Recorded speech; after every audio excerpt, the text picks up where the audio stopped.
यह कहानी महान संत और धर्मशास्त्री गुरु नाभादास जी के जीवन पर आधारित है, जिन्होंने भक्ति, ज्ञान और समर्पण का अनमोल संदेश दिया। इस कथा में हम उनके बचपन से लेकर संत बनने तक की महत्वपूर्ण घटनाओं को जानेंगे। इसमें बताया गया है कि कैसे वे एक गरीब परिवार में जन्मे, अनाथ हुए और फिर अपनी आध्यात्मिक यात्रा पर निकले। हम देखेंगे कि किस तरह गुरु अग्रदास जी के सानिध्य में उन्हें ज्ञान प्राप्त हुआ और कैसे एक असाधारण घटना के बाद उन्हें गुरु नाभादास की उपाधि मिली। यह कथा उनके चमत्कारिक कार्यों, भक्तों के प्रति उनकी करुणा और उनके द्वारा रचित भक्तमाल जैसे पवित्र ग्रंथ की महानता को भी उजागर करती है। कहानी के माध्यम से हम गुरु नाभादास जी के विचारों, समाज में उनके योगदान और भक्ति मार्ग में उनकी भूमिका को समझेंगे। यह सिर्फ एक संत की जीवनी नहीं, बल्कि प्रेरणा, समर्पण और भक्ति की अद्भुत मिसाल है।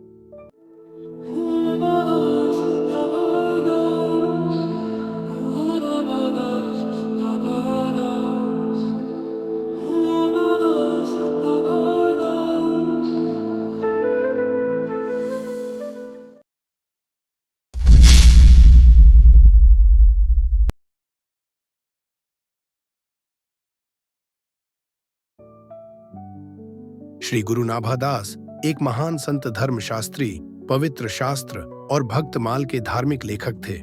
इस पवित्र शास्त्र में नाभादास ने सतयुग से कलयुग तक लगभग हर संत का जीवन इतिहास में लिखा था। वह ऋषि वाल्मीकि महाराज जी जैसे पवित्र लेखक थे, जिन्होंने रामायण लिखी थी, ऋषि व्यास महाराज जी जिन्होंने गीता लिखी थी और गोस्वामी तुलसीदास जी जिन्होंने रामायण का नया संस्करण लिखा था। गुरु नाभादास जी का जन्म 8 अप्रैल 1537 में आंध्र प्रदेश के जिला खम्मम में पवित्र गोदावरी नदी के तट पर भद्राचलम गांव में हुआ था। उनकी माताजी का नाम जानकी देवी जी और पिता रामदास जी था, जिसको अब रामदासु के नाम से जाना जाता है।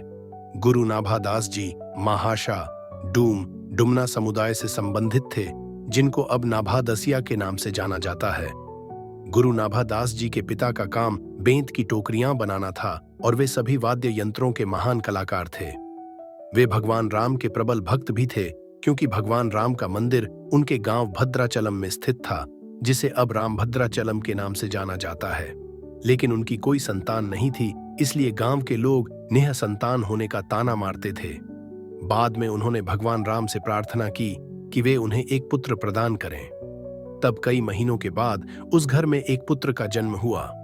तब गुरु नाभादास जी को नारायण दास कहा जाता था। वह भगवान राम के बहुत बड़े भक्त थे। वह गांव में रहते थे और राम मंदिर में पूजा करते थे।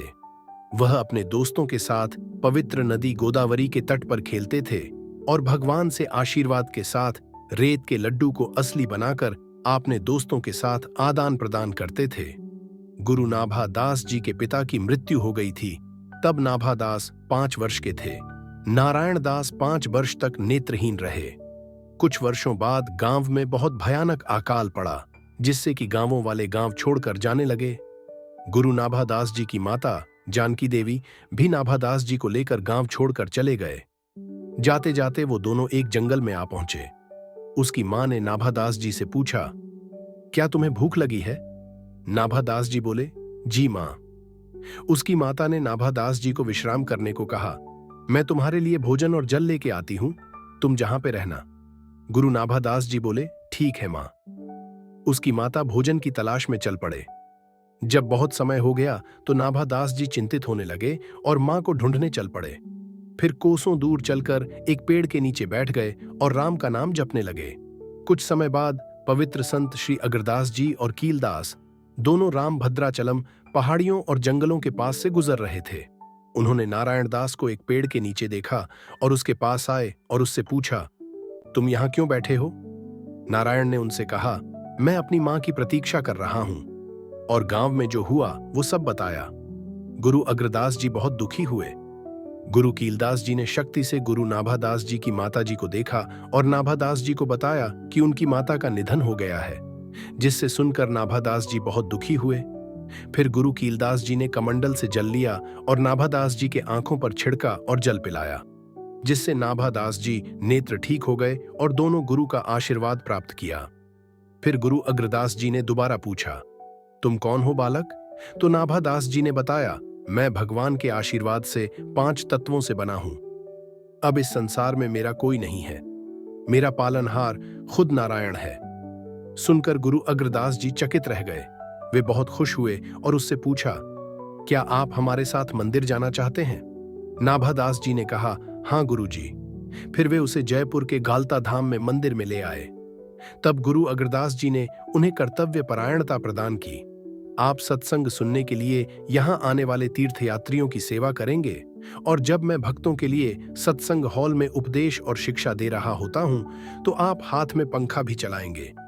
एक दिन गुरु अग्रदास सत्संग पर ध्यान केंद्रित नहीं कर पा रहे थे, क्योंकि उनके एक शिष्य हरिदास, जो समुद्र के रास्ते जहाज के माध्यम से एक व्यापारी थे, उनका जहाज चक्रवात में डूब रहा था।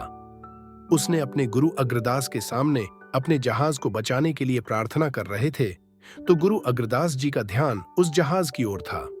नारायण दास अपने गुरु की ओर देख रहे थे कि वे सत्संग में ध्यान क्यों नहीं लगा रहे हैं।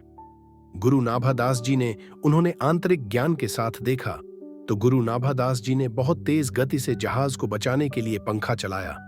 नारायण दास ने अपने गुरु से कहा, आप सत्संग के जहाज को चक्रवात से मुक्त कर दें। गुरु ने आंखें खोली और कहा, तुमने मेरी आंतरिक भावना को कैसे समझा? तुम महान संत हो, अब तुम्हारा नाम नाभादास होगा। गुरु अग्रदास जी ने गुरु नाभादास जी से कहा, अब आप सत्य युग से लेकर कलयुग तक सभी भक्तों का इतिहास लिखेंगे। यह सुनकर गुरु नाभादास जी बोले, मैं यह कार्य कैसे कर सकता हूं? तब गुरु अग्रदास जी ने उत्तर दिया, तुम स्वयं ब्रह्मा के अवतार हो। जिस भी भक्त के बारे में तुम सोचोगे उसका इतिहास तुम्हारे मन में स्वतः प्रकट हो जाएगा। गुरु नाभादास जी ने गुरु अग्रदास जी और गुरु कीलदास जी का आशीर्वाद लिया। अगले दिन जब वे भक्तों का इतिहास लिखने लगे तो गुरु अग्रदास जी ने उन्हें रोकते हुए कहा, रुको नाभादास, सबसे पहले अपने जीवन का परिचय दो, उसके बाद भक्तों के इतिहास को लिखना प्रारंभ करो। फिर गुरु अग्रदास जी बोले, भक्तों का इतिहास तो लिखा जाएगा, लेकिन यह भी आवश्यक है कि इतिहास लिखने वाला कौन है, यह लोगों को पहले पता चले। गुरु नाभादास जी ने गुरु अग्रदास जी की आज्ञा का पालन किया। पहले उन्होंने अपना परिचय दिया और फिर सभी भक्तों के इतिहास को एक ग्रंथ में संकलित किया। इस महान ग्रंथ का नाम भक्तमाल रखा गया। तब उन्होंने अपने गुरु से वरदान लेकर आंतरिक ज्ञान से कई पवित्र संतों का जीवन इतिहास लिखा था। गुरु अग्रदास ने अपने बड़े पवित्र संत कीलदास, जिसने नाभादास द्वारा कई संतों का जीवन इतिहास लिखा था, कीलदास बहुत खुश हुए और उन्होंने कहा, आप महान पवित्र लेखक हैं और साहित्य के डॉक्टरेट की उपाधि प्राप्त करने के भी योग्य हैं। हमें यहाँ एक धार्मिक समारोह की व्यवस्था करनी चाहिए और सभी पवित्र संतों को अपनी धार्मिक उपलब्धियों पर आशीर्वाद देने के लिए आमंत्रित करना चाहिए। उन्होंने कहा, आपको गंगा में पवित्र डुबकी लगाने के लिए वाराणसी जाना चाहिए। उन्होंने सभी पवित्र संतों को भी आमंत्रित किया। जब वह वाराणसी जा रहे थे तो रास्ते में अयोध्या शहर था, जहां भगवान राम का मंदिर स्थित था। वह वहां कुछ दिनों के लिए रुके। भगवान राम मंदिर, जहां धार्मिक कार्यक्रम चल रहा था, सभी संत कुछ भजन गा रहे थे। जब मंदिर के पुजारी ने नाभादास को किसी भी भजन का प्रचार करने के लिए कहा, तो अन्य ऋषियों ने संत समुदाय से संबंधित नहीं होने पर आपत्ति जताई और कहा कि आप उन्हें कैसे अनुमति दे सकते हैं। पुजारी ने उनसे कहा कि अगर कोई व्यक्ति भजन गाना चाहता है तो किसी को कोई आपत्ति नहीं होनी चाहिए। भजन शुरू करने से पहले नाभादास जी ने कहा, जात न पूछिए साध की, पूछ लीजिए ज्ञान, मोल करो कृपाण का, परे रहने दो मियां। पवित्र संतों ने धर्म और भगवान के ज्ञान के बारे में पूछा। गुरु नाभादास जी ने कहा, भगत भक्ति भगवान गुरु चतुर नाम, बाप एक, इनके पद बंदन किए नसीन विघ्न अनेक। फिर गुरु नाभादास जी ने बताया, भक्त, भक्ति, गुरु, भगवान वे समान वस्तुएं हैं और आदरणीय मूर्तियां भी। जो उनकी पूजा करते हैं उनकी समस्याओं का समाधान अपने आप हो जाता है। सब साधु व्यक्ति नाभा के बारे में अच्छी सोच रखने लगे और कहने लगे, भगवान से मिलने का एक अच्छा तरीका है। उनका धार्मिक उपदेश सुनकर सभी साधु संत चकित रह गए। वे उसे आदर से बुलाने लगे। फिर नाभादास जी वहां से जाने लगे तो पुजारी ने पूछा, आप कहां जा रहे हैं? गुरु नाभादास जी बोले, मैं पवित्र गंगा में डुबकी लगाने के लिए वाराणसी जा रहा हूं। मैंने सभी ऋषियों और पवित्र संतों को घालट धाम आने के लिए आमंत्रित किया, जहां गुरु और भगवान के आशीर्वाद से मेरे द्वारा लिखे गए पवित्र ग्रंथ का विमोचन करने के लिए धार्मिक समारोह आयोजित किया जाएगा। सभी संतों ने उनके संदेश को स्वीकार किया और उनके धार्मिक कार्यों के लिए उन्हें बधाई भी दी, और गुरुजी गंगा नदी बनारस की यात्रा में चल पड़े। फिर गंगा नदी में पहुंचकर वहां पे डुबकी लगाई।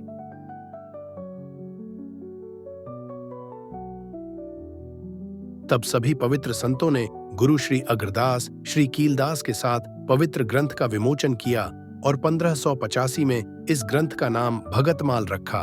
घालता धाम जयपुर में और नाभादास को साहित्य डॉक्टरेट की उपाधि भी दी गई। गोस्वामी श्री तुलसीदास, ऋषि वाल्मीकि जी महाराज, ऋषि व्यास जी महाराज की भांति अब आप गोस्वामी श्री नाभादास महाराज के नाम से जाने जाएंगे। उन्होंने पवित्र ग्रंथ भी लिखे थे। इन पवित्र शास्त्रों में हमें भगवान के पास लाने के लिए भगतमाल में सतयुग से कलयुग में आने वाले अनेक संतों की जीवन कथा लिखी गई है। इस धार्मिक समारोह के अंत में श्री गुरु नाभदास पूरे भारत में धार्मिक यात्रा के लिए रवाना हुए। वह अपने माता पिता के मंदिर और भगवान राम के मंदिर से आशीर्वाद लेने के लिए सबसे पहले पवित्र नदी गोदावरी के रामभद्राचलम तट पर अपने मूल गांव गए। वह ध्यानपुर धाम, पंडोरी धाम, दमतल धाम जाते हैं। गुरु नाभादास जी पठानकोट, गुरदासपुर के रास्ते पंजाब आए थे। फिर जम्मू गए, जहां उनका समुदाय अधिक रहता था। गुरु नाभादास जी भारत के कई जगहों पर जाके ज्ञान का प्रचार किया। फिर गुरु नाभादास जी जयपुर में घालट धाम में वापस आ गए, जहां पे गुरु नाभादास जी जीवन, धर्म, भगवान और सतयुग से कलयुग तक के संतों का ज्ञान लोगों में प्रचार करते रहे। गुरु नाभादास जी 1643 में स्वर्ग चले गए थे। तब गुरु नाभादास जी की आयु 106 वर्ष थी। आज भी गुरु नाभादास जी हमारे दिलों में और इस धरती पर याद किए जाते हैं, क्योंकि उनका योगदान और बलिदान हमारे लिए नहीं बल्कि संपूर्ण लोगों के लिए है। खासकर हमारे समुदाय के लोगों को उनकी मूर्ति के प्रति सम्मान और आभार भी होना चाहिए।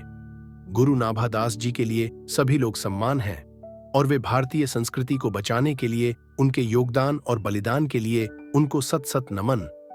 इसलिए हमें उनकी जयंती 8 अप्रैल को आपके गांवों, शहरों में धार्मिक संस्कारों के साथ मनानी चाहिए और हमें एक पवित्र शोभा यात्रा निकालनी चाहिए। गुरु नाभादास जी महाशा जाति से जाने जाते हैं। महाशा जाति को पहले डुमडुमना नाम से जाना जाता था। आज गुरु नाभादास जी का जन्म उत्सव बहुत धूमधाम से मनाया जाता है। 8 अप्रैल को गुरु नाभादास जी के जन्म दिवस पर पूरे पंजाब में छुट्टी होती है। इस छुट्टी का ऐलान पंजाब के मुख्यमंत्री भगवंत मान जी ने 25 मार्च 2020 को किया था। गुरु नाभादास जी सबसे ज्यादा इन राज्यों में चर्चित है। 1 पंजाब, 2 जम्मू, 3 राजस्थान, 4 हरियाणा, 5 दिल्ली। गुरु नाभादास जी का जीवन भक्ति, सेवा और ज्ञान का प्रतीक था। उन्होंने न केवल समाज में समानता और भक्ति का संदेश दिया, बल्कि भक्तमाल जैसे महान ग्रंथ की रचना करके अनगिनत संतों की गाथाओं को अमर कर दिया। उनकी शिक्षाएं आज भी भक्तों को प्रेरित करती हैं और भक्ति मार्ग पर चलने के लिए मार्गदर्शन प्रदान करती हैं। इस कथा के माध्यम से हमने देखा कि कैसे नारायण दास भक्ति और सेवा के माध्यम से गुरु नाभादास के रूप में पूजनीय बन गए। उनके जीवन की घटनाएं हमें यह सिखाती हैं कि सच्ची श्रद्धा और समर्पण से कोई भी व्यक्ति महानता प्राप्त कर सकता है। आज गुरु नाभादास जी की शिक्षाएं और उनका योगदान पूरे भारत में श्रद्धा के साथ याद किया जाता है। उनका जीवन हमें सिखाता है कि भक्ति, सेवा और समर्पण ही सच्ची आध्यात्मिकता की पहचान है।